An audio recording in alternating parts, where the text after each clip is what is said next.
DTM for useful and usable data.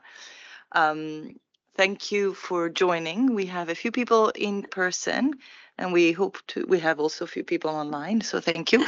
We have Josamine here, who is going to help us moderate questions, both online, and then we'll take also questions from the floor.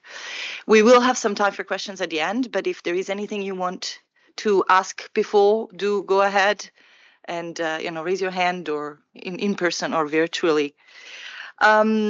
This session, the work that we're going to talk about today really started about 7 years ago, when DTM, Reach, and other colleagues from other organizations worked together to understand how to make data more useful for response. At the end of the work that we did jointly, including a lot of agencies, NGOs, and clusters and donors that collaborated and provided a lot of content as well, we kind of came out together with a process, a joint common process of how data should be identified, collected, and managed in order to be useful for response, as well as roles and responsibilities between data users, data providers, experts in the subject matter, and so on. 7 years after, we're still trying to work the same way and trying to implement it in practice more and more. And we're going to have an example of that today.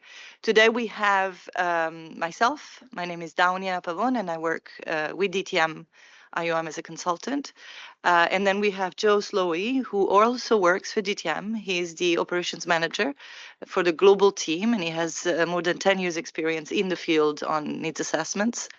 And then we have Lisa Möller-Dortmann, if I pronounce it correctly, from the global Mine Action AOR, who is also responsible for Mine Action and peace building, with DRC at global level in Geneva. So we're going to go through the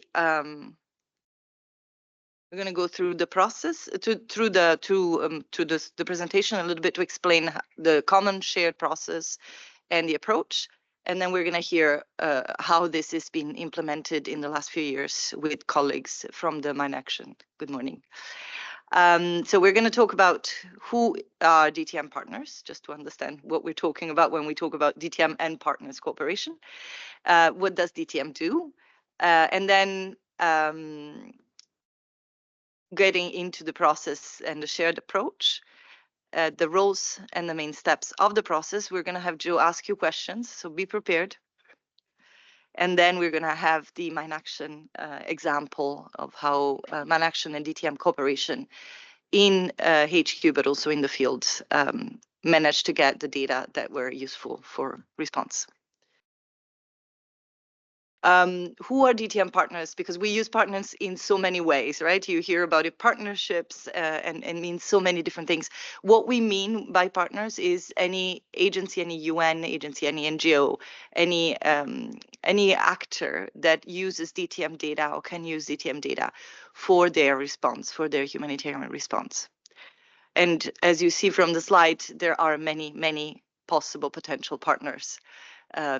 And that include anything from governments to clusters, to the UN agencies, to the NGOs, and to the local actors as well that can use the DTM data for their response. And therefore, and with this, I'm going to hand over to Joe, who's going to ask you the first question. Yeah, so it is essentially with that in mind, are you a partner of DTM? Yeah, at least 2 nods, I think. So in terms of looking at who we are as DTM and why people should be working with us, we're now active in around 100 countries, collecting data on over 50 million IDPs. We have a number of technical experts out in the field and data collectors who are doing regular data collection with us, following our displacement tracking. We have in the past been active in 126 countries. Obviously, that fluctuates with time as responses become prioritized, deprioritized. In terms of what we do, I know that we always refer to it in the acronym. We always say DTM. That is partly because saying displacement tracking matrix is too much of a mouthful. But in essence, what we're doing is we're monitoring displaced people and their movements. But not to no end, not just for the sake of it, not just for core IDP data and statistics on demographics, but also to have a purpose in supporting humanitarian response. And that's the key thing that we want to talk to everybody about today. We have 4 key work streams. The primary and most commonly used is the mobility tracking. So this is our database of IDP locations in a given context, and that can be expanded out depending on the circumstances and needs. So we will be talking a lot today about things like the MSLA, the multi-sectoral location assessment, which is where we are doing additions to, say, the demographics of IDP populations to express understanding of community needs within those displacement locations.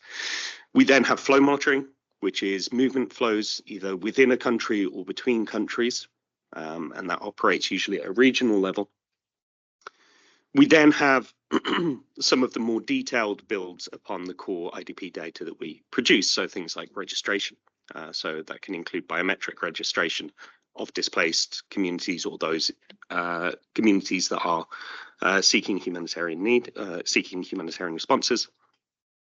And then this final area, which is what I particularly work on, is surveys. So this is builds upon our standard IDP data to get more granular information on the needs, intentions, conditions of IDPs within their locations of displacement. So that can include things like intention surveys. It can also include things like multi-sectoral needs assessments.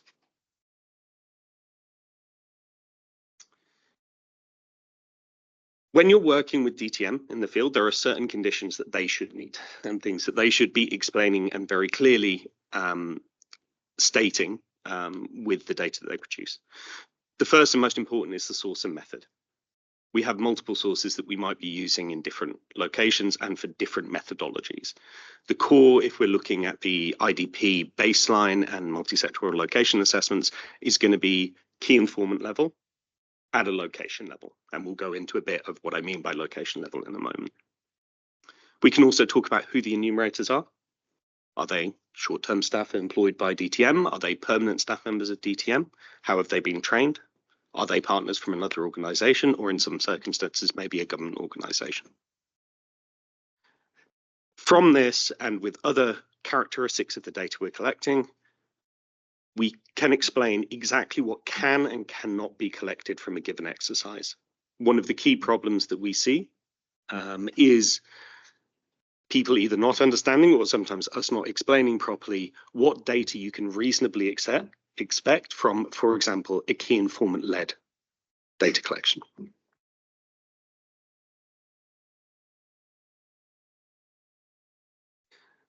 We can also talk about where the data is collected and at what level. And again, we'll go into this. Are we collecting, for example, I'm sorry to go into the admin levels, are we collecting admin 3? Are we collecting over a relatively large geographic area, or are we zooming directly into locations themselves? Obviously, the granularity of what you can expect will change depending on how that location is determined or how that space is determined. Also, then the regularity.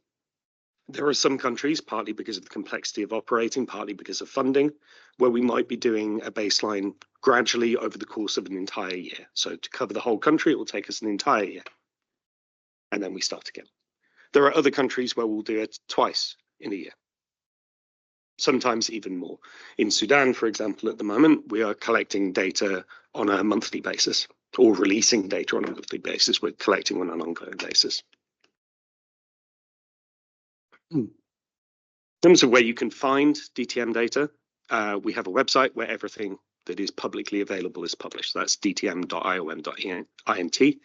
We also then will have email lists in country, and that's for the dissemination of public data and then more restricted lists for some of the more sensitive data. We also then have bilateral sharing through access request forms. So this is for particularly confidential data. And where possible, we will be sharing our data sets on on HDX.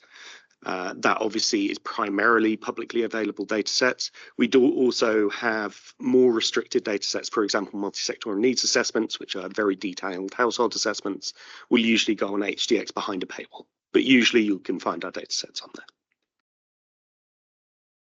And this is what a typical baseline mobility tracking data set will look like. Each row in this case will be a location. We'll give details of what methodology was used, and then we have the actual characteristics of each location in the columns. So as I say, yeah, each row contains information about one location. If we're talking about location level, that's going to be a town, village, neighborhood, usually. In some cases, we'll be at a higher admin level, so it might be a district, whatever, depending on the country. And then each column is a single piece of information about that location. When we talk about the administrative level, this one is location level. So you can see that the site name is determined in column D there, and that will give you the location level data. You can aggregate up from location level data as well to get that information at higher admin levels. As I say, in some cases, not with the MSLA, but in some cases, we will be doing our tracking on an admin level 3, so above the location level. And that's particularly in newer emergencies or where there's a high degree of flux, where we have to look at a slightly broader administrative level. The idea behind this, and we will try and zoom down to the location level, is so that we can compare between the different areas and that people can judge interventions that are specific to each location.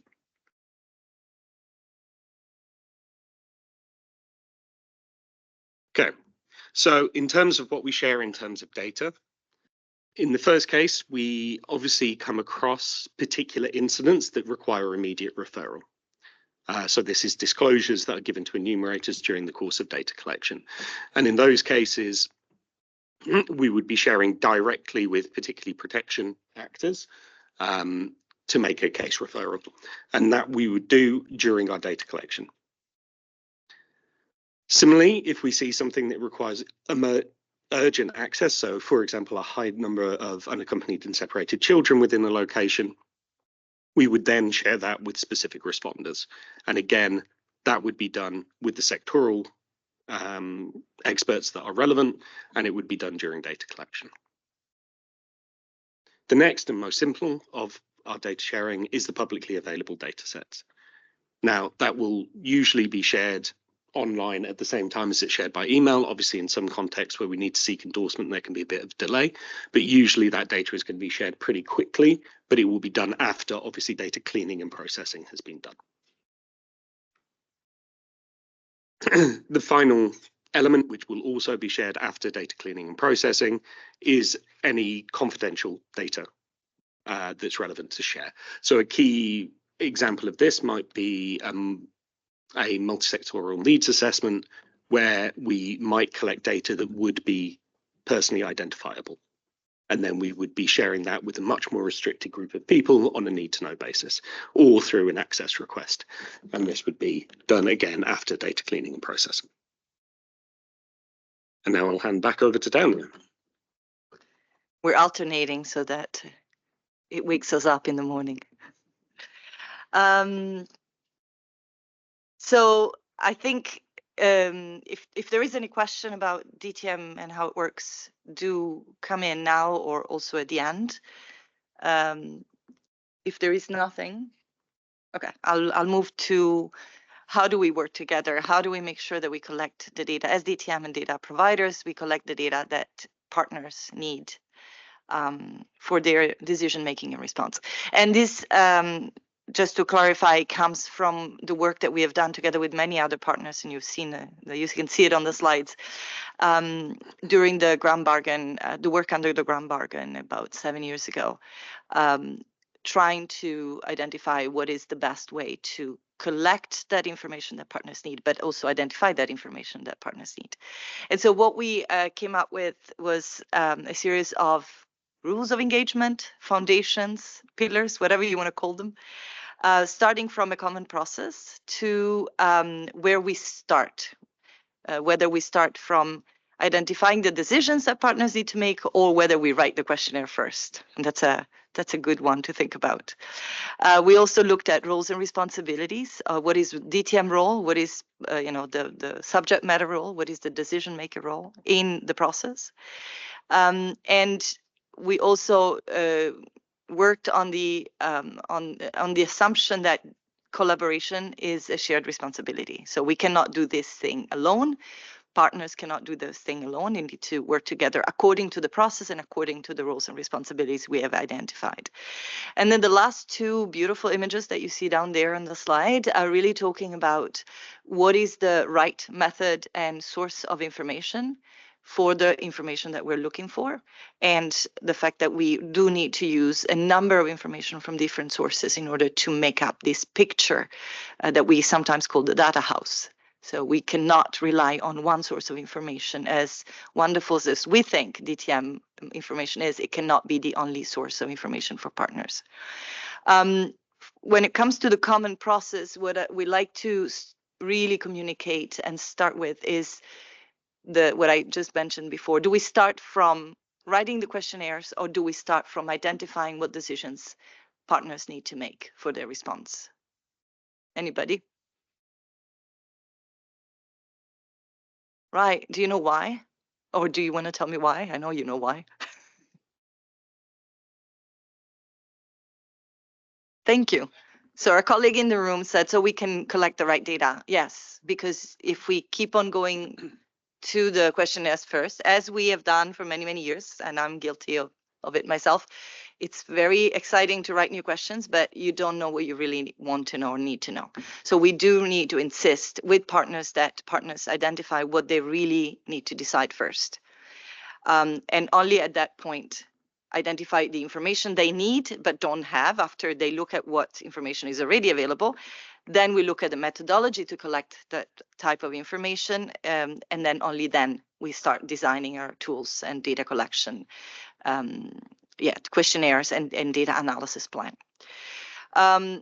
Just to clarify, when we talk about decisions, information needs, and questions, because sometimes it's really difficult to distinguish.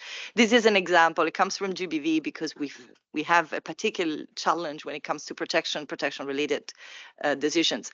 If the decision I need to make is where to set up my GBV operations, my gender-based violence, response, I might want to collect two types of information. Which is where is the risk of GBV higher, and where services are not available. And in order to do this, depending on the methodology I'm using, I will have different questions in my questionnaires and data collection tools. And I can go from key informant interviews, where I ask about the infrastructure that maybe enhances or reduces the risk of GBV, to questions about service and service provision in different areas.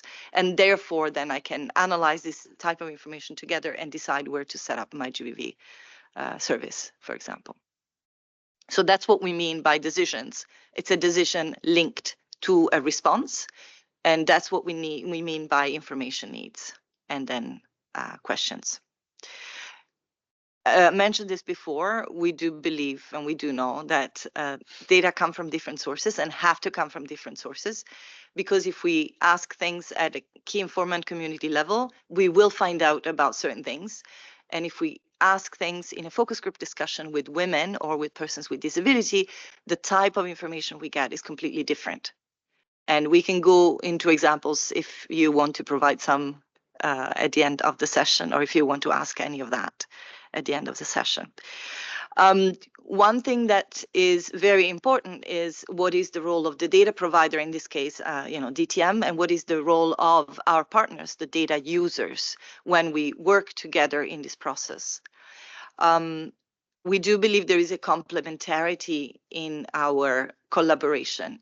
And clearly, as an information management officer who looks more at questions, questionnaires, and data, you might not want to give me case management of a child or best interest determination of a child to do, because that's not my expertise. So my expertise will come to play when it comes to identifying the right methods and source, when it comes to identify the right question to ask in order to get that information. While the expertise of our colleagues, whether they are WASH experts or protection experts or mine action response experts, will come into play when it comes to what is the decision they need to make, the information that is going to allow them to make this decision. And then when we talk about analysis, in the interpretation of the numbers and tables that I might be able to provide them. Okay, my question to you now is, in the room and at home, if you can use the chat, please, and just, you let us know. Of the 4 bubbles, and the 4 bubbles are data providers, data users, decision makers, and subject matter experts, and cultural experts, which one do you think do you see yourself? Where are you? Are you a subject matter expert, a protection, a WASH, a shelter expert? Or are you a data provider? Or are you working as a decision maker? Or are you more of a context expert in the context that you work in?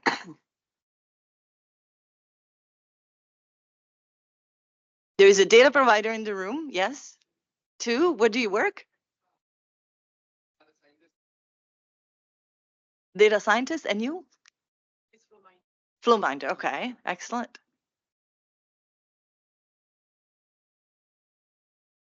Data provider? Anybody else wants to tell us in which bubble they see themselves? Any protection expert in the room? Shelter expert? Mine action? Thank you. What is OCHA?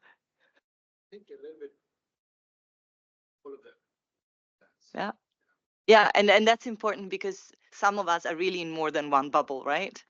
We might be working with a cluster, and we might be the information management officer for that cluster, and we kind of have a little bit of 2 expertise in the point. And OCHA is often using data for their decision making as well. So that would put you also in the decision makers bubble.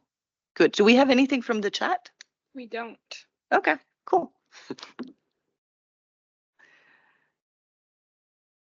And is it moving? No, I'm having trouble getting back to the screen. Oh, sorry. I literally cannot find my way back. If you can. I don't know.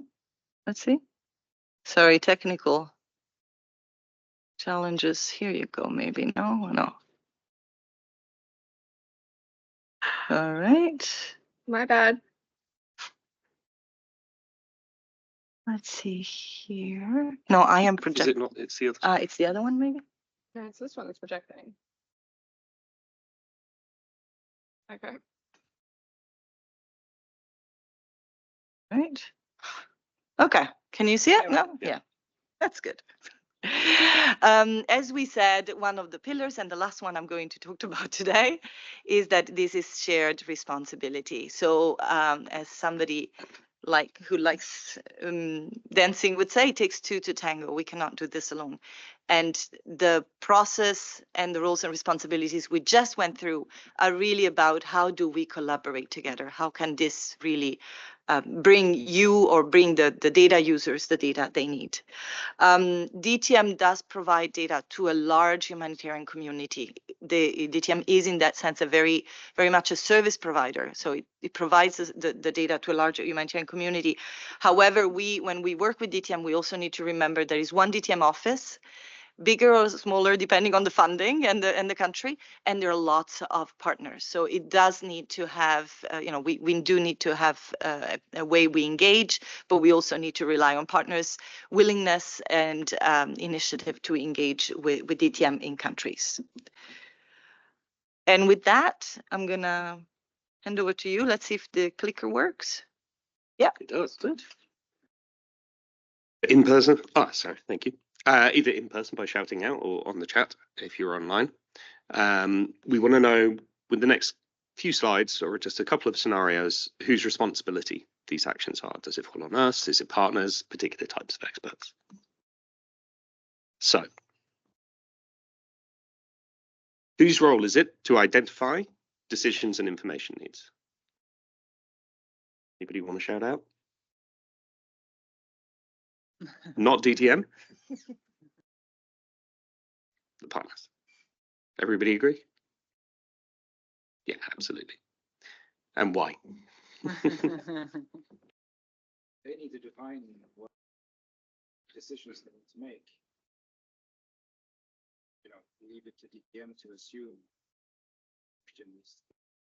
Yeah. It's not data-driven decision making, it's just data-driven. This is a key tool. This is obviously just an example. There is a template available on the DTM and Partners Toolkit. This is a data analysis plan. So this is laying out exactly what our information needs are, what potential sources we can use to identify that, and what analysis we would do on any data that we collected, and how that will link in back to the decision making. And obviously the first part of this is very much the responsibility of partners. And largely that is because we need to have a plan before we get started. And if we don't have that, as a data collector for a very long time, both with DTM and other organizations, you end up just trying to get everything. And you end up with something that isn't really usable to anyone and has taken you far too long to produce. And here you can see, if you lay out in this way, you lay out the information that you need, the decision you need to make, the information you need to inform that, you can then start using mock-ups of the data that you're going to be collecting to see if it is actually going to deliver you something that you will find actionable.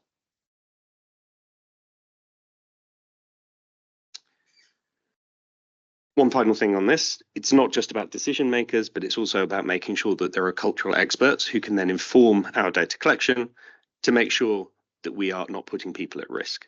For me, this is a regular consideration when we're doing data collection, particularly to make sure that the enumerators that we're employing and those people that we are collecting data from are protected. So we look at the risk assessment, or we look to do a risk assessment of the data, the information needs, and the questions that are being driven by those information needs to find out whether we run the risk of doing harm. On the next step, whose role would it be to design the data collection tools themselves? Would that be something that partners would do because they know the information they need?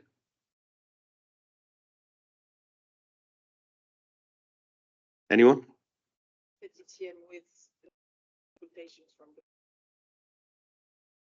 Yeah, absolutely. So that is why we do things like a data analysis plan. We can take that information, understand what the needs are of the partners, and then we can design data collection tools and then again, check them again with our partners. How about analysis? Whose responsibility is the analysis?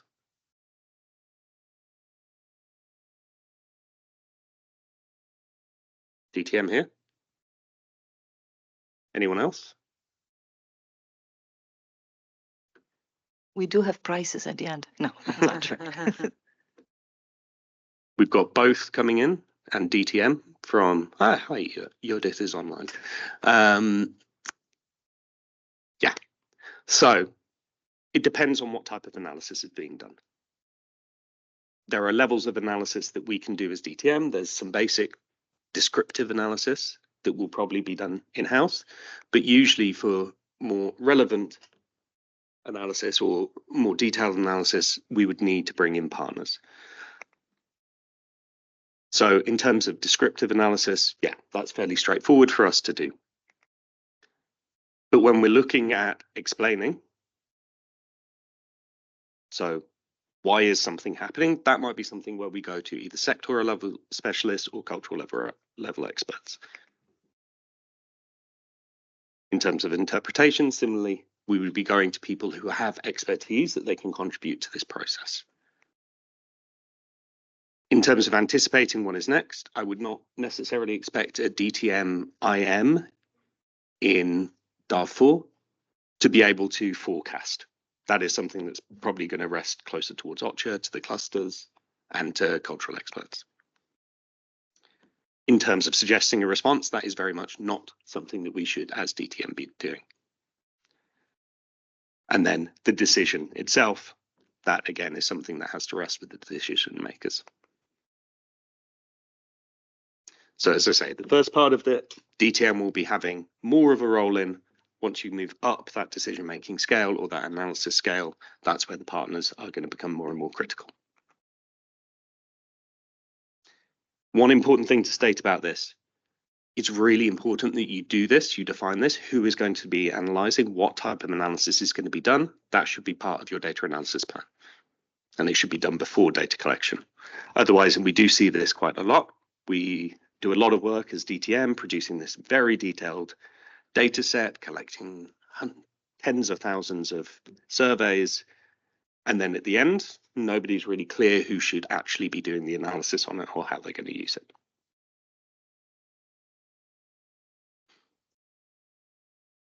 In terms of where to engage and how to be involved in the implementation of DTM data, one of the key things, and we're doing this increasingly, and particularly with more detailed assessments, is looking to get partners involved in training.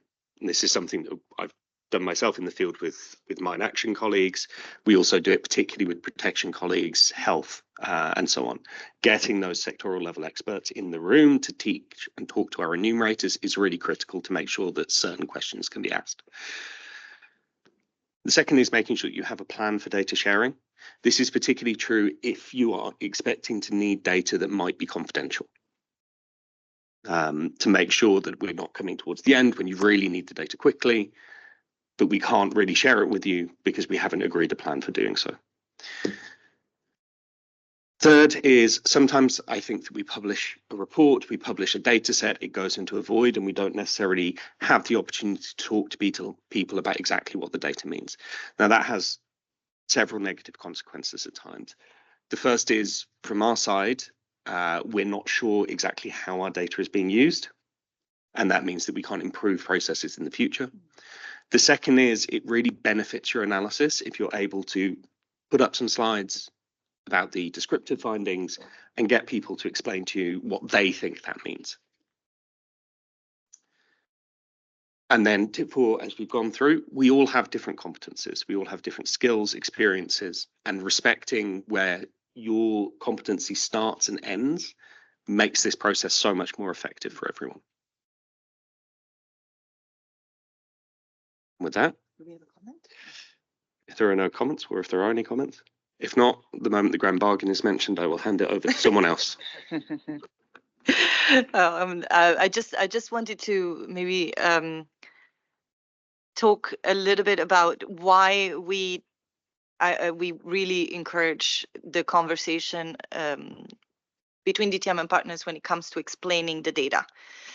Because we have seen it working in the field, and it's when you invite or when a DTM colleague comes to a cluster meeting, for example, in the field, and they start presenting the data they have collected, that's where the real interpretation and explanation starts for the partner. And so using that opportunity is a great tool to get the data used and to make sure that the partner understands the wealth of information that is available, but also what needs to be collected next time that was not provided. Otherwise, as Joe said, we do write reports. We have a tendency in the field not to read too much. So it's much easier if somebody presents you the data rather than relying on people reading many, many reports. I did talk about the grand bargain. I just wanted to mention that after the grand bargain work was finished, we took everything that we have gone through today and really applied it to DTM in particular, together with some of our partners that we work more closely with, and it's mostly the clusters, but not only. All the material that we have developed with the clusters, with the different NGOs that were specialized on different things, with, I don't know, the OCHA-led task force on cash, with the colleagues from UN agencies on specific topics, are on this website that is a publicly available website, and it's called the DTM and Partners Toolkit. And it's quite fun now. There are videos that you can click on to have a better understanding of different things, but there are also trainings that you can take, pull off the website with facilitators guide that will, make your life, hopefully, as a partner, but also as DTM, if somebody's on the line, easier. So I'll invite all of you to go on the website and check. You can just Google DTM and Partners Toolkit. Now, having given you a very broad presentation of what is DTM, who is a partner, and how do we work together, I would like to hand over to Lisa, because Lisa is going to give us some an idea of how this actually worked in practice with the Global Mine Action AOR and with the Mine Action colleagues in different countries. Go ahead, Lisa. Thanks so much, Tanya. And good morning, everyone. And thank you to IOM for organizing this. I think we all have benefited a lot from the collaboration in the field and at HQ level. So yeah, it's even more exciting for me to share and talk about it this morning. Before I start off, though, I would like to sort of give everyone an understanding of what mine action entails, because I'm well aware that not everybody is sort of familiar with some of the technical terms that we have in mine action. So basically what we are focused on is the explosive ordnance. That's what I will refer to. That's the mines, that's the bombs, that's the small arms and light weapons, the little ammunition. It's all of that. And so it's essentially things that are being used more and more in current conflicts and that put people in danger and that last well beyond the conflict is over. And as a mine action area of responsibility here in Geneva, this is led by UNMAS, the UN Mine Action Service, as well as the Danish Refugee Council here in Geneva at the global level. But we have a number of partners and a number of contexts that we're monitoring, given the emergency status and given the mine action or the mines contamination in the respective countries. And as a result, we're monitoring them and we're coordinating with them and supporting them in the field. Mine action has 5 main pillars, which is advocacy, it's the clearance of the dangerous items, and it's the sensitization. We call that the explosive ordnance risk education, as well as the stockpile destruction. So every sort of remaining items that are there on the national stockpiles, as well as victims assistance. So those are our 5 components. And as you can see on the slide, we're part of the protection cluster. And we regularly coordinate with them in our responses here at Geneva level or in the field. And as I said, here at Geneva level, it's DRC and UNMAS coordinating it, but in the field, it will depend on the partner's presence. And in many contexts, in fact, we are trying, in light of localization, to have local partners to join us in this effort. As I said, our main aim is to really support the 16 country contexts where we are active, to sort of manage the humanitarian program cycle. I think this is something that you are all sort of aware of, but also to raise awareness, do some advocacy, strengthen the collaboration between different partners. Being part of the protection cluster as the mine action sector is a big advantage, because oftentimes mine action is undertaken by very technical military experts, and that's fantastic. But conflicts are getting more and more complex, and it's not just about party A against party B, but it's a lot more complicated than that. So as I said, at the core, mine action is something that is high risk and also high cost, especially when it comes to sort of the technical details. Information on explosive ordinances can be extremely sensitive. There are many contexts that we can think about where an explosive ordinance is placed somewhere for a specific purpose, and if you know about it, you're either part of the conflict group or you're not, right? So in light of that, I think for this collaboration, it was very, very important to understand, again, what are the decisions that we're making on the ground and what type of information do we need? Because ultimately, the information that DTM collects, even if it's not mine action specific, should already inform our response, right? If there are more people arriving in a certain area, or if there are more people leaving from a certain area, that should already inform our response in terms of how do we clear that area, what kind of sensitization messages do we need to provide. That data already should inform programming. That's just for you to have a bigger understanding in terms of where we are all active. As I said, Mine Action is a highly sort of resource undertaking, especially when it comes to the technical parts. Our sensitization, however, is not as expensive, but it's still important to raise awareness on the Mine Action risks that there are, because in many of the contexts, people are just not aware. You know, people get aware about it when it becomes a problem. And so whenever people are not aware, it's not necessarily a sign that there's no presence. And on top of it, in many of these settings that are emergency contexts, we all know that the infrastructure in terms of health is very, very limited. And so as a result, even a small accident where a victim cannot get to the hospital right away of a mine, that will cost somebody's life, right? It's not, if the bleeding is not stopped right away, this will cost somebody's life. So it can really rupture communities. We always say that explosive ordnance erodes social fabric, right? So that's a little bit sort of an overview in terms of where we are. Just for DRC, for my organization, so that you know sort of where we are. We've been part previously of the Danish demining group. Some of you might know this, but now we're part of the Danish Refugee Council as a humanitarian disarmament and peace building sector, and we're currently present in over 20 countries. And I mean, our aim is really to do integrated response. So this partnership is of utmost importance also for us as DRC, not just because we're part of the protection cluster, but also as an organization. So let me sort of dive into the field level element and see and discuss a couple of examples in terms of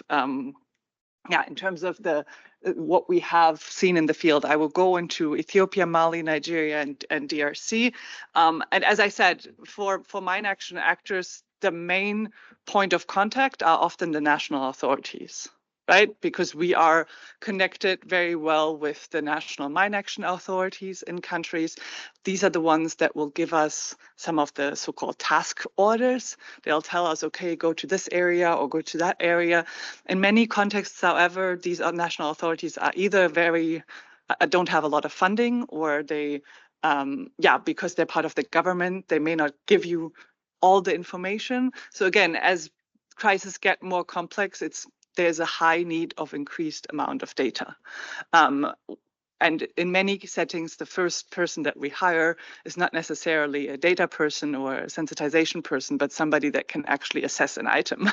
And those technical experts, they can't go at scale. So that's why also— Lisa, what is assessing an item? It's really looking at what is that dangerous item, how old is it, right? How much damage can it do? Do we have to destroy it? Can we remove it? Thank you. Yeah, please. I know I often talk to mainly mine action experts, so if there's anything that is not clear, please do interrupt me. So now moving into the couple of contexts that we wanted to discuss with you today. I wanted to start with Ethiopia. As a context, Ethiopia is essentially one of those contexts where, we know about the threat in terms of contamination from national reports that Ethiopia does here at Geneva level to some of the disarmament conventions, right? Under the disarmament conventions that Ethiopia is part of, they have to do transparency reports. And so they will report on we call that legacy contamination. So in terms of what is present within their respective, on their respective territories in terms of mines, right? They have to report on that, and they do. So that's what we know. but some of this information might not be updated. And especially when it comes to the recent crisis, Tigray, the displacement of our population, we weren't sure. We needed information. We needed additional information in terms of what are some of the explosive ordinances that were added in the recent crisis. Were there any? How has this impacted the displacement of people? And we wanted to, because Ethiopia is, it's not the Cambodias of the world, or it's not necessarily a context you think of when you think of mine action. And so as a result, there was also not a lot of donor appetite for funding Ethiopia, even though we were hearing from many people, okay, there's accidents there. So to understand and to be able to sort of advocate for Ethiopia as a context, we wanted to work with DTM here, and we selected a couple of questions that were then, context adapted. And then DTM collected the information and shared it with UNMAS, and UNMAS then used it for advocacy. And in the end, it contributed to the mine action area of responsibility being set up and sort of the first level assessments, right, on a technical side to take place in locations where we previously, may have not been able to push for access. We were getting certain arguments in order to say, listen, we should be here because we can save lives. So in the next slide, we will, oopsie.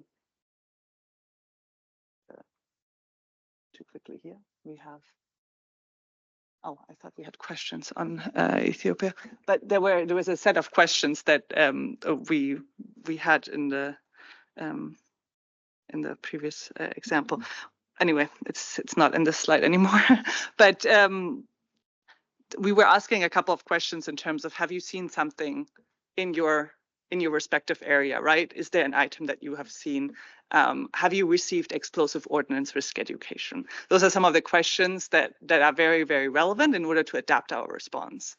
And I will talk about this in another example, but of course, training of an enumerator is incredibly important in mine action. This is something that we did in all of these collaborations.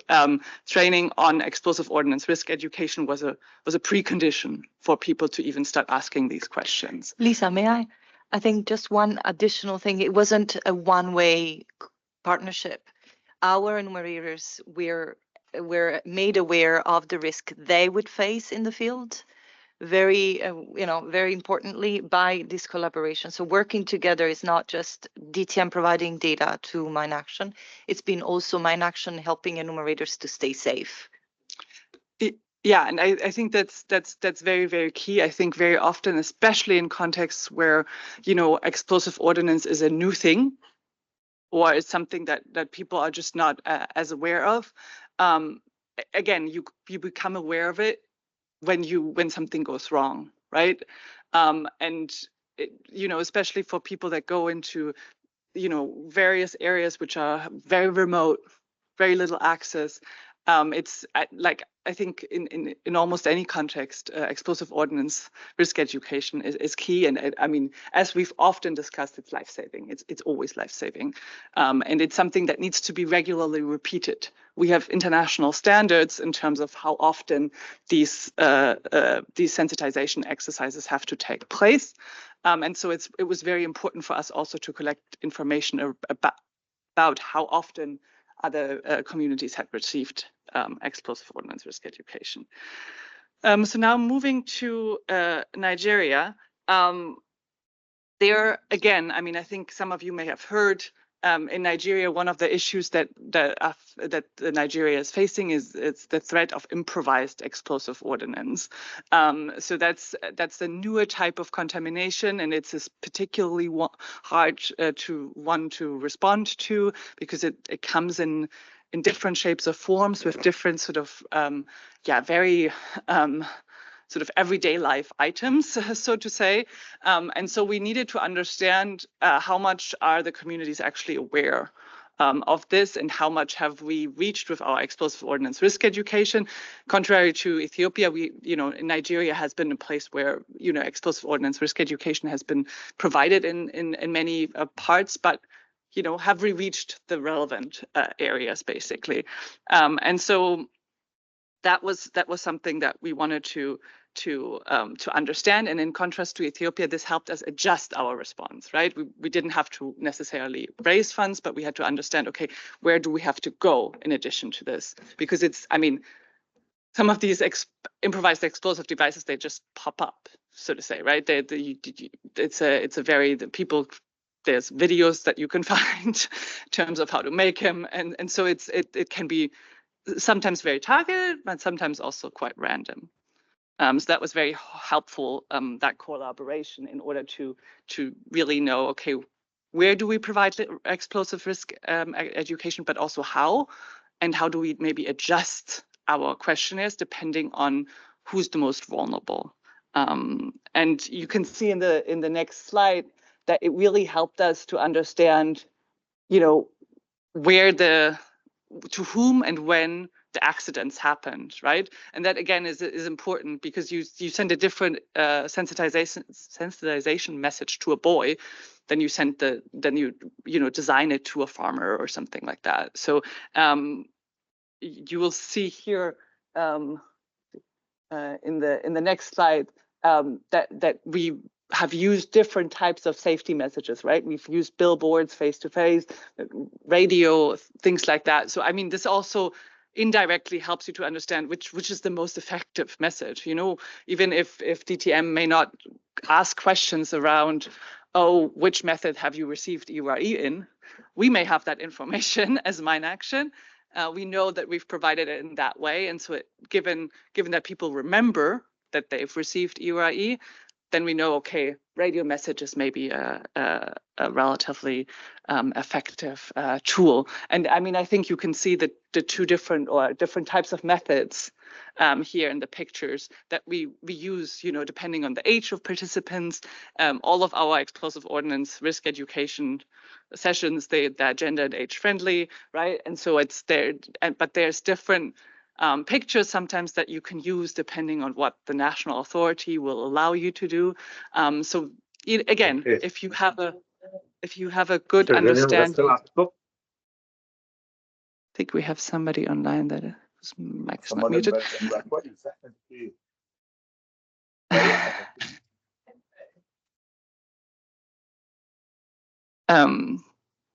Yeah, please remember to mute yourself when you join the session. Thank you.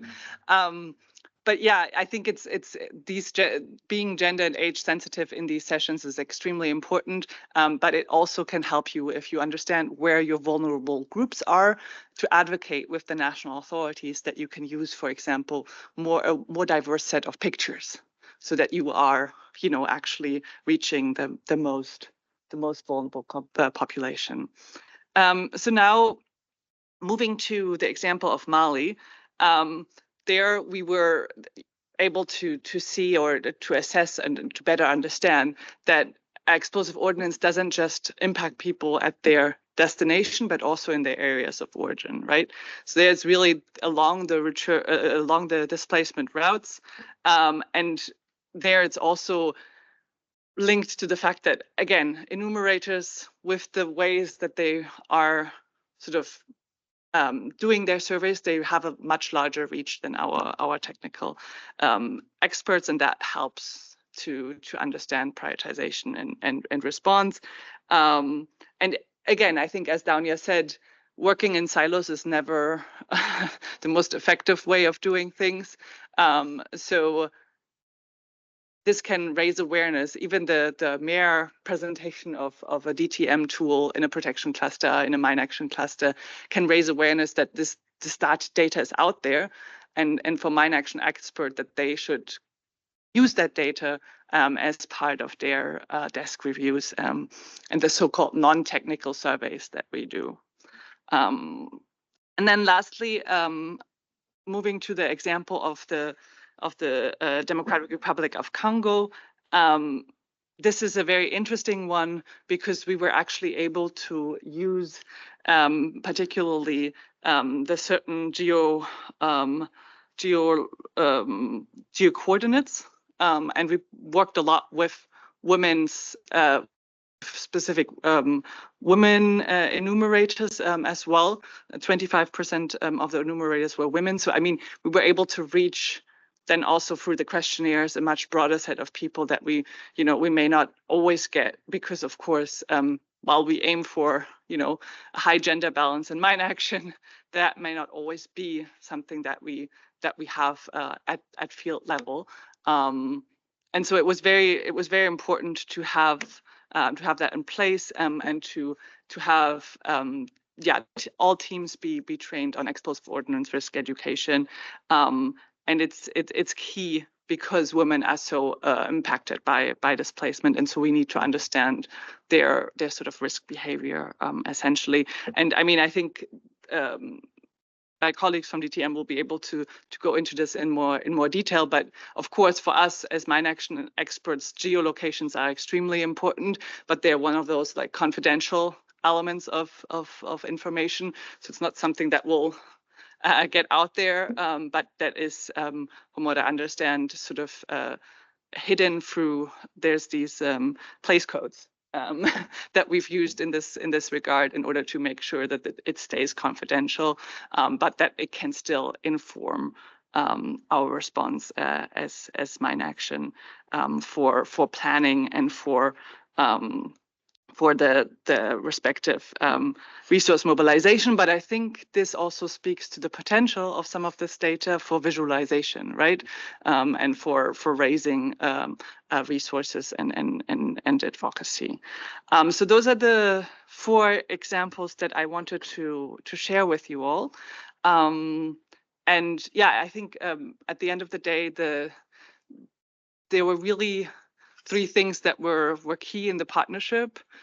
One was the do no harm and the training for both the enumerators as well as the people that were receiving or were asking about, right?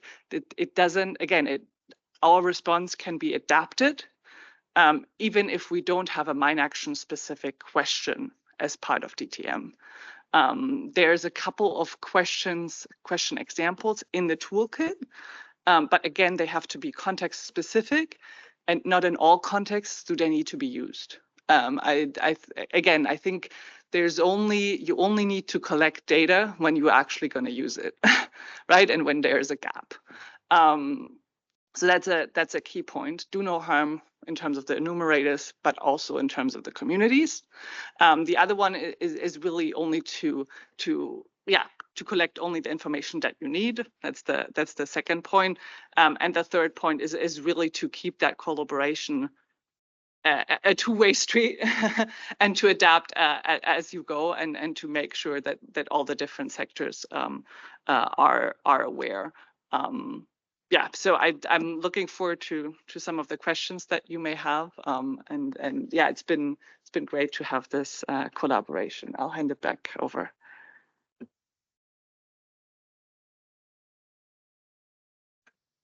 Thanks. Before we end this and open to questions, we have spoken a couple of times about confidential data. We've spoken about personal data, personally identifiable personal data. We do have a number of different modalities for managing and within that sharing data, depending on whether they're personal data or they're confidential data or they're public, data that are not evaluated as possibly creating harm. And I think that it's really important. There is a lot of work around the data responsibility issue in the humanitarian context. Is the Interagency Standing Committee operational guidance on that. And so all we do in DTM and working with partners, we try as much as possible to implement those principles of data responsibility, which also go beyond personal data, but also as in the case of mine action information, can do harm without identifying individual persons, but still can do harm if managed or mismanaged in a way that does not protect the the interest of the population, as well as the enumerators and as well as the people we ask about. The toolkit, where you'll find some of the material, but also the examples that we talked about today, as well as a basic collection of questions that were developed with the experts at global level, starting from the main information needs that they commonly have in the field, that by no means need to be copy and pasted, but always going through that process of identifying the decisions before then going through the rest of the activity. You'll find it on the toolkit, and the toolkit is alive, meaning that it will continue being updated and being improved. And so if there is any type of tool that you might need but not see in the toolkit, you're very welcome to contact us or me. You have my email up there, and we'll see how we can better support that. Having said that, I'd like just to close saying a few things. Remember, DTM does different things. So DTM in itself does not tell you much unless you ask those questions about what method do you use, where do you work, who is answering those questions, and so on, as Joe told us in the beginning. There is a process and rules of engagement that allow DTM and partners collaboration to be useful, based on the complementary skill sets and roles. That the toolkit is really for everybody. So please do let us know if there is anything else that you need in that. And having said that, I'll leave you with the fact that there is a YouTube channel where we have some of our videos that you might want to check out.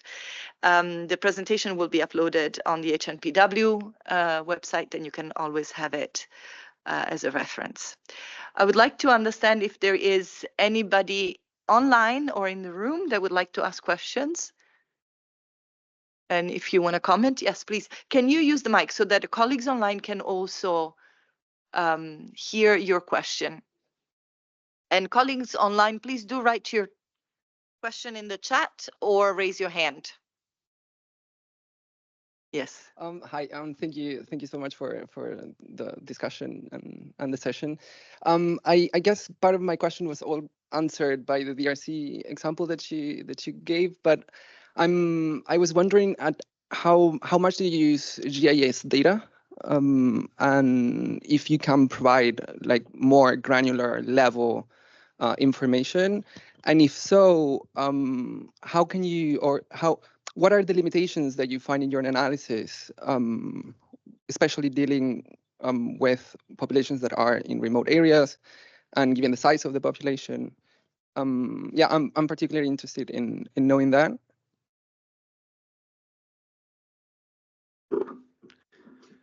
Yeah, so using geographic referencing is going to be standard in the majority of DTM exercises. So we use that as metadata to then validate that people have gone to the right places. So taking the GPS coordinates, for example, for a given assessment or survey or location that would be included in our baseline. There are exceptions to that and challenges. Obviously, the advent of the use of mobile data collection, Kobo, ODK, tablets, and so on, that makes things a lot easier for us to reference, but there are still locations and countries and contexts where it's not possible for us to collect that type of information.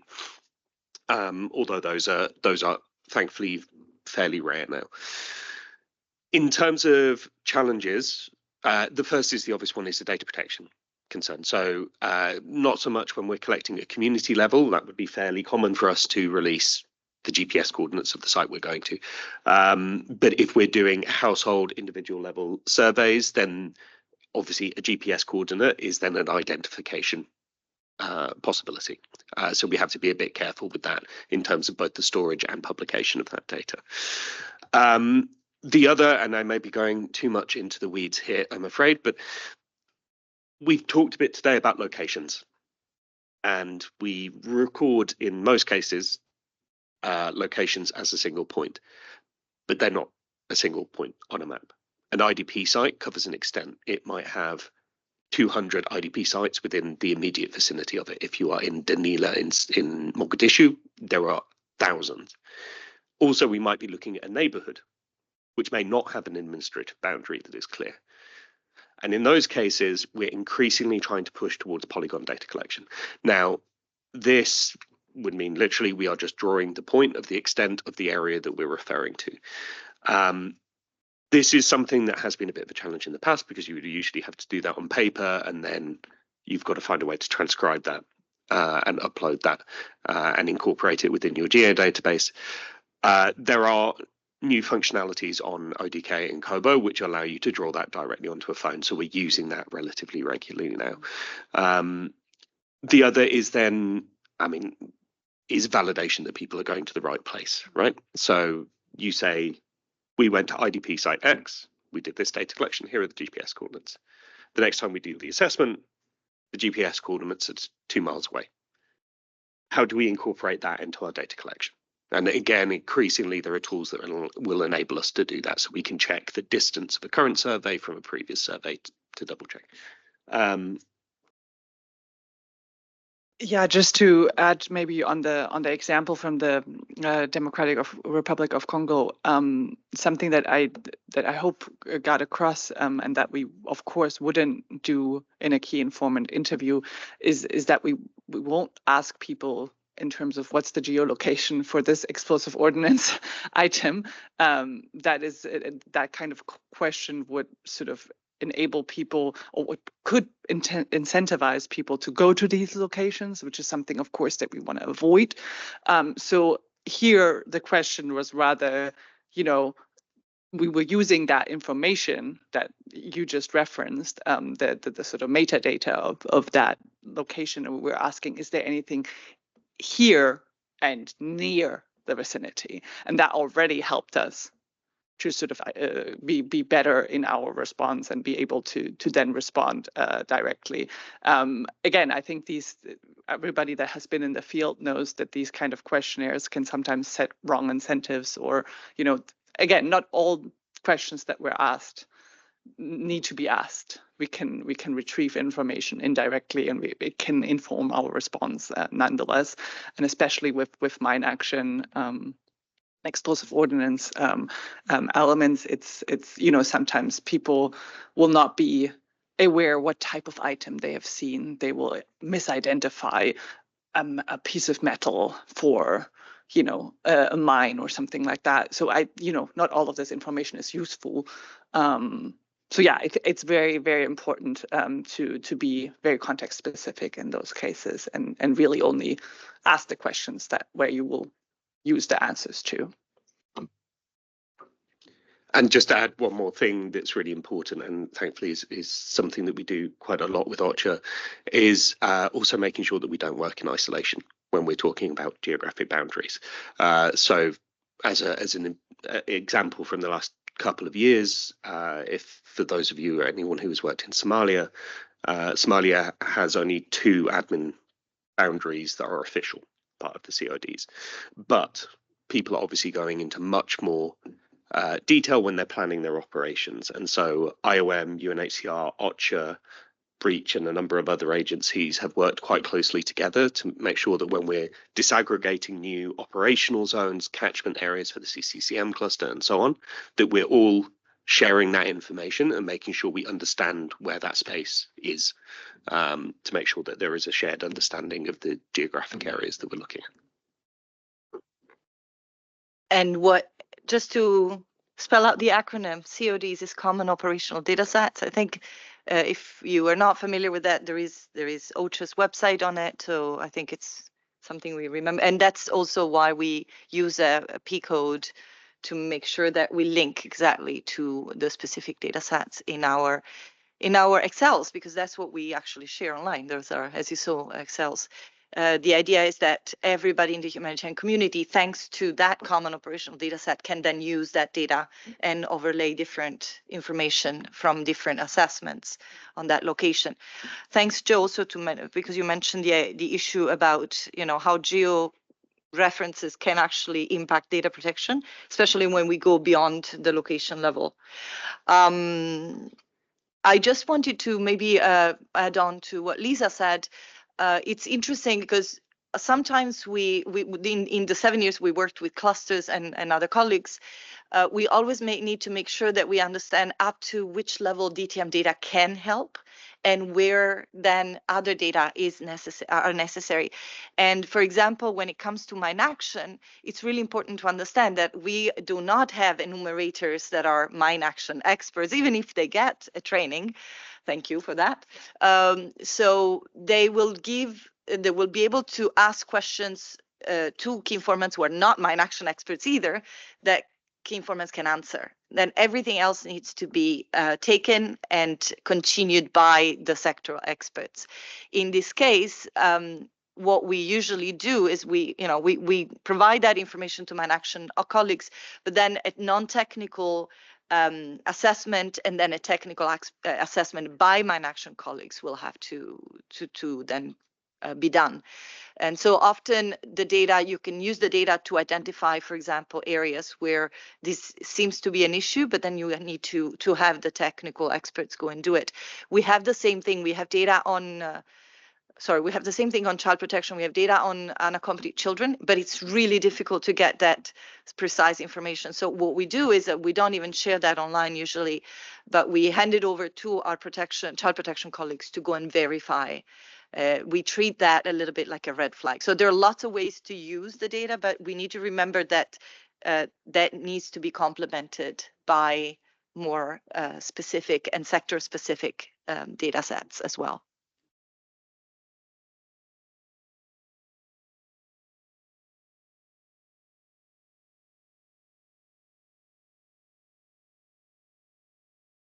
I have two questions. So the first one is just checking the terminology. When you say non-specialist key informant, I understand the people you're surveying or interviewing. I just wanted to make sure that's correct. And my second question was around accessibility and language.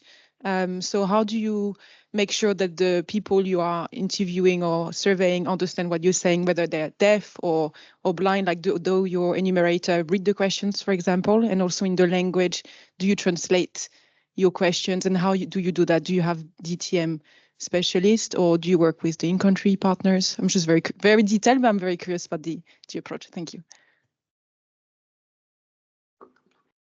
Yeah, I can. So speaking specifically on the translation and the way that the forms are administered, so in every case, our form will be translated into whichever local languages it's going to be administered in. We also make sure that we're hiring enumerators from communities that are able to communicate with that community. We'll do that sometimes in-house, often in-house, through our staff themselves doing the translation, and sometimes going to professional translators, and sometimes say Clear Global or an organization. We've done work in the past, I think a couple of years ago in Nigeria with Clear Global on specific translations and how terms translate into some of the myriad different languages that we have to communicate in those locations. But yeah, we try where possible to make sure that we have that service available. Yeah, no, there's a question line, but I wanted to just add something. We're clearly not, it's not perfect. We know that. And so Clear Global has been very instrumental to help us understand how to do this better. In addition to that, I just wanted to also maybe add an aspect. Sometimes it is a type of the languages and that are spoken or understood in a community are among the information that the humanitarian community needs. And so sometimes that becomes one of the information we provide, and that's what we also did with Clear Global. There is a challenge, definitely, that sometimes some of the languages might not be, we might not have the enumerators that speaks that language in particular. But I think the idea is to, we try to, as much as possible, to do that. When it comes to sign languages and other issues, there is a lot of room for improvement on that. We do try to collect information on obstacles and barriers. However, we're also aware that often because of, enumerators who are not able to communicate in certain ways, we would exclude certain key informants from that. We do, what we invite people to do, though, is also always to remember there are different methodologies to collect information, for example, from specific groups. Key informant interviews is not the best methodology to get the information about the needs and priorities of a specific subgroup, persons with disability, person with a specific disability, or female-headed households or children, for example. So that's what we were also saying in the beginning with the data house. There are certain methodologies that need to be used when it comes to specific needs. Focus group discussions, for example, is really important, but also other types of qualitative interview that are not very well suited for DTM enumerators to use. So let's always remember that it's not just about, the method of the level of analysis not being appropriate. It's also the type of training and background of enumerators that comes into play. That's why when we said in the beginning, you need to ask DTM who are the enumerators that they are using, and also who are the key informants that usually respond. And they might be different depending on the context. There is, you wanted to add on this because there is a question online? Okay, over to you, and then Simone online. Yeah, just very briefly, I think this just also speaks to the fact that, an outcome of the partnership between DTM and MindAction may also just be there's contamination in the areas. We should give explosive ordnance risk education to enumerators, but we keep the questions the way that they are. Right? Because it's if we know, for example, from a MindAction perspective, that we do not have the resources to send more people to do explosive ordnance risk education, then it might not be good to ask questions about explosive ordnance, right? Because people do get curious or can get curious and be like, oh, what is that? Let me look at that. So that we don't want to set the wrong incentives. And again, this is about understanding the various kind of audiences, but also the people doing the questions. And again, I think we can still use the data on displacement, given the relevance of displacement in the current conflict, to adapt our MindAction response, and it's very key. There's a question online. Thank you, Lisa. Simone, would you like to unmute yourself and ask the question? Hi, thank you, everybody. My name is Simone Holiday. I work with the Displacement Tracking Matrix team, Joe and Daunia, as a program officer. Isa, I was a little bit depressed to hear about the increased use of mines. I started my career, I did a little stint with MindAction data 20 years ago, and I know there was a lot of work into advocacy towards non-proliferation. So, but I also heard Joe, Daunia, and you speak so much about enumerators, which are central to our work, of course, and the largest footprint of staff members. So I wanted to hear from you in particular, and of course, Joe and Daunia, on what MindAction is doing in terms of duty of care to enumerators, supervisors, just in the event that they see and hear harmful events. How do we manage their well-being and also their exposure to both to risk and also to the psychological effects? That would be it. Thank you. I can speak a little bit about just what we do as sort of the Danish Refugee Council sometimes to our staff, but what is a byproduct of this relationship as well is the fact that for MindAction as a very technical sector, even cooperating with DTM is already bringing us closer to some of the protection elements, and it points to the fact that explosive ordnance risk education is also very much linked to mental health. And so I think while this is not part of this data collection element, but it's certainly something that we have seen as a good practice in some of the contexts, that we provide mental health support alongside with explosive ordnance risk education. But again, I think the data can speak to a need for that, right? If this is something that threatens people's daily life, if this is something that they're seeing on a regular basis, then this is something that we have to respond to. And so I think but it's in many of these conflict settings, people are very much aware of the contamination, right? They've learned to live with it. That doesn't mean that they don't need mental health support, but they may need mental health support for a different type of reason and not just the explosive ordnance. They may need it because of a violent event that has happened in their life, rather than the specific item and the threat. So I mean, I'm not a mental health expert, but from a Mine Action perspective, we do have cooperated with the area of responsibility with our mental health cluster, et cetera, et cetera. So there are some collaborations available.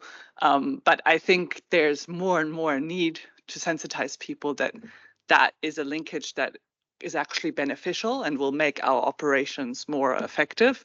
In Mine Action, especially when it comes to sort of the donor landscape, often what is funded is the technical response. And we all know that protection and certain sectors are very much underfunded. So mental health, I mean, it in all of these settings is extremely important, but also needs funding in order to be set up. I don't know whether there are any comments from. Yeah, no, maybe just another admission of how much work needs to be done is when it comes to the duty of care towards the people that are on the front line, including enumerators. One thing that we have worked very hard on with our partners. Again, we cannot do this alone. So we worked with our colleagues from protection, from AAP, from protection from sexual exploitation and abuse, child protection, and GBV. And one of the products of that is really setting up a system for incident disclosure management, that we make sure that at least as much as possible our enumerators are aware of at least what to do when they hear or they see something that is extremely problematic or extremely harmful for their own well-being as well. So it's incident disclosure and how to ensure that what I think the ICRC calls signposting, providing information to people where they can get help. It's very challenging because there is no help everywhere. I mean, some places there is just not any way that you can ask for help, but where there is, where people can go. So we're trying to enable our enumerators more and more to know what to do, at least to provide that type of support to people. It's not in any way sufficient, but it is something that is already helping them in that sense, because I think there's nothing more, and I've had experience myself, not anything worse than hearing stories and not being able to even refer people to help. That doesn't mean that we have completed our duty of care with that, in no way, and that definitely there is more to do that we're internally also, I think, raising over and over again, because we see that as an issue. Thank you. And thanks also to Christelle for putting the minimum service package for mental health and psychosocial support in the chat. I think it's a key tool in this regard. And just very briefly, just to speak specifically about our duty of care to the enumerators themselves, I think we've got a session tomorrow actually on how DTM works with and can work with the protection cluster. And I would say in country, having protection colleagues specifically involved in our trainings is one of the most beneficial things we can do, partly because it then means that they can signpost the referral and support networks that are open, not just to referring incidences that are discovered in the field or disclosed in the field, but also the care that's available to enumerators. We cannot provide mental health services ourselves. That's not something that we have the expertise to do, but where possible, where it exists, it is our responsibility to make sure that that is made available to our enumerators, that they know how they can access it. Yeah, go ahead. Do you have a mic? It's over there. Do you mind? Oh, yeah. Christelle.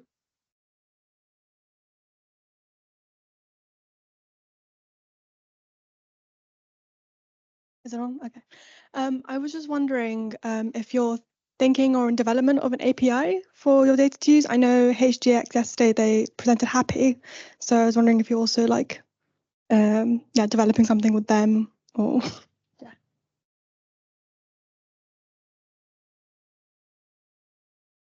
Gosh, it means I've got to remember what I think it's application protocol interface.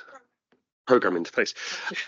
This is actually not a great question to ask me because it's beyond my expertise. But yes, we are developing an API at the moment, and particularly then linking into. I'm going to be saying some horribly internal acronyms here. We have been developing something internally called the Central Data Dictionary, which is a bank of all questions that we ask globally, guidance on how to do it, that is for use by our field teams. It also just means that we can set some standards. It also means that we can develop naming conventions that will link into, second acronym, our Central Data Warehouse, CDW, which is the repository where we're we store the core IDP data that we get around the world. There is an API which is linking that to some of these other services and programs. I would very strongly suggest that you bang a quick email to us, and I can refer you to my colleagues who do a lot more on that back end side than I'm able to speak to. And definitely more than me. So thank you for taking that question. Is there any other question in the room or online? Momo has raised. Okay. I would, if there is no more question, I would hand over to Momo online. Maybe he's going to give us an answer, or maybe he's giving us a new question. And then after that to Christelle. And Christelle, feel free to speak after Momo. And I think you wanted to answer some of the questions that we had in the room. Momo, over to you. Please unmute yourself. Thanks a lot. This is just to complement Joe's answer that currently the DTM data is available on the Esri Living Atlas. It's a platform where different global data sets from different organizations and also related to climate change are available. So the DTM data are available there, but aggregated at subnational level. You can download and use, overlap with all other layers from different organizations as well. Thank you. Thank you, Momo. Christelle?